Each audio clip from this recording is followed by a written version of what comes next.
हरे कृष्णा। ओम नमः शिवाय। श्री काशी विश्वनाथ की ज्ञान व्यापी की महिमा और उसके सेवन से माल्य केतु और कलावती तारक ब्रह्म की प्राप्ति। स्कंद जी कहते हैं, मुने, कलावती ने पुनः उस चित्रपट स्वर्ग द्वार के आगे श्री बड़ी कड़ी का तीर्थ को देखा, जहाँ संसार रूपी सर्प से डरे हुए जीवों के दाहिने कान में भगवान शिव अपने दाहिने हाथ से स्पर्श करते हुए तारक ब्रह्म का उपदेश देते। बार बार चित्रपट को निहारती हुई उससे भगवान विश्वनाथ के दक्षिण भाग ज्ञान वापी को देखा। पुराण में महादेव जी ने जिन 8 मूर्तियों से युक्त बताया, उसमें उनकी जलमयी मूर्ति ये ज्ञान वापी है, जो ज्ञान प्रदान कराने वाली। और ये ज्ञान वापी का दर्शन करके कलावती के शरीर में रोमांच हो आया। शरीर कुछ कंपित होने लगा और माथे में पसीना आ गया। उसके दोनों नेत्र आनंद के आंसुओं से भर गए। देह दड़वत हो गया, मुंह का रंग फीका हो गया। वह चित्रपट उसके हाथ से छूटकर गिर पड़ा। वह क्षण भर के लिए अपने आप को भूल गई। तदंतर कलावती दासियां इधर उधर दौड़ती हुई आईं, आपस में पूछने लगी, क्या हुआ, ये क्या हो गया। तब वे शांतिदायक उपचार से धैर्य युक्त उनकी सेवा में जुट गए। इससे इस अवस्था में देखकर बुद्ध शरीरी नाम वाली एक सखी बोली, मैंने इनके संताप शांत करने के लिए एक उत्तम औषधि जानती हूँ।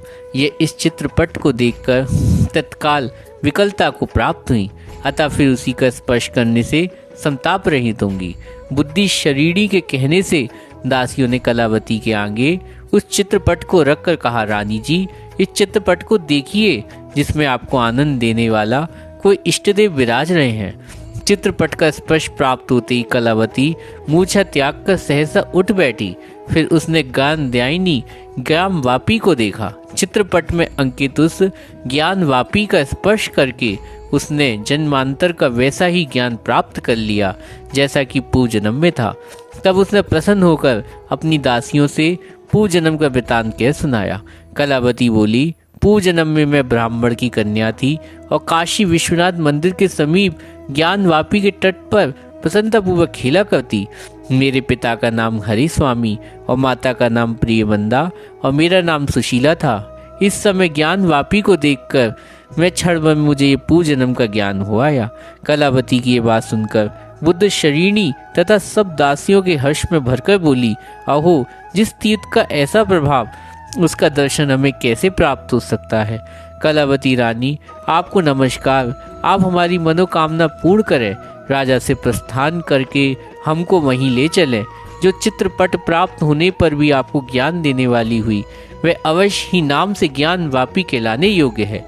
कलावती ने उन सब की प्रार्थना स्वीकार करके कहा, महाराज, क्या प्राणनाथ, आप जैसे पति को पाकर मेरे सब मनोरथ पूर्ण हो गए। आर्यपुत्र, अब एक ही मनोरथ शेष है जिसके लिए मैं प्रार्थना करती हूँ। राजा ने कहा, प्रिय, मैं ऐसी कोई वस्तु नहीं देखता जो तुम्हारे लिए देने योग्य ना हो, अतः शीघ्र कहो, तुम किससे मांगती हो, किस वस्तु को मांगती हो, कौन मांगने वाला है।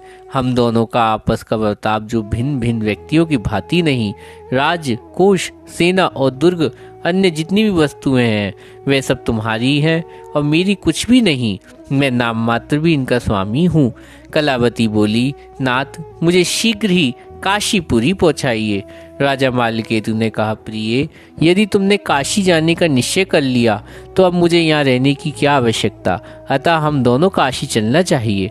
इस प्रकार अपनी प्यारी पत्नी कलावती को आश्वासन देकर राजा माल्यकेतु पुरवासियों को बुलाकर सत्कार किया और पुत्र को राज सिंहासन पर बैठाकर कुछ रत्न धन साथ ले काशीपुरी प्रस्थान किया। विश्वनाथ जी की नगरी दर्शन करके राजा ने अपने को कृतार्थ माना और संसार सागर से पार गया हुआ समझा। पहले जन्म की वासना रानी कलावती उस पुरी को समस्त गली मार्गों को स्वयं पहचान लिया और उन्होंने मणि कड़िका में स्नान कर बहुत धन दान दिया। विश्वनाथ जी की पूजा कर परिक्रमा कर पश्चात मुक्ति मंडप में प्रवेश किया। माँ धर्म कथा सुन धन दान दिया।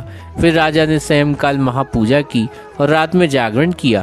तदनंतर प्रातःकाल उठकर शौच स्नान निवृत्त हो रानी के बताए हुए मार्ग से ज्ञान वापी पर गए। वहाँ हर्ष में भरे हुए राजा ने कलावती के साथ स्नान किया। और श्रद्धा पूर्वक पिंडदान देकर पितरों को तृप्त किया।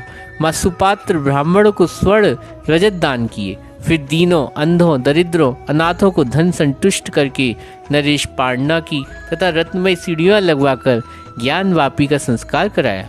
रानी कलावती अपने पति के साथ ज्ञानवापी तीर्थ के प्रति भक्ति भाव बढ़ाया और आयुष के तीर्थ शेष दिन तपस्या पूर्व व्यतीत किए। एक दिन प्रातःकाल जब दोनों दंपत्ति ज्ञान पापी में स्नान करके बैठे हुए थे, उसी समय किसी जटाधारी व्यक्ति ने आकर उनके हाथ में विभूति दी और इस प्रकार कहा, उठो, आज एक ही क्षण तुम दोनों यहाँ तारक मंत्र का उपदेश प्राप्त होगा।